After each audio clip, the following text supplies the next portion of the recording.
Idol, para saan ang glutamine? Ang glutamine hardens the muscle. Lalo na sa mga nagma-marathon or lumalagpas ng 1 hour sa hard activity, pag-workout, para hindi siya maging catabolic, anabolic siya. So, hard tignan yung muscle.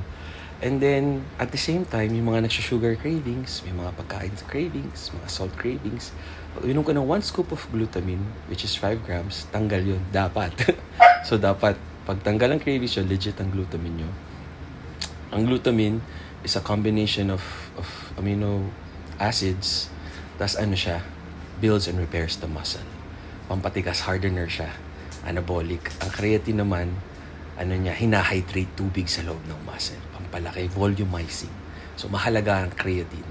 Ang creatine naman, tinitake any time of the day. Ang glutamine, pag may sugar cravings or any time of the day. Tama kayo, mali ako. I'm not your doctor. Do what works for you!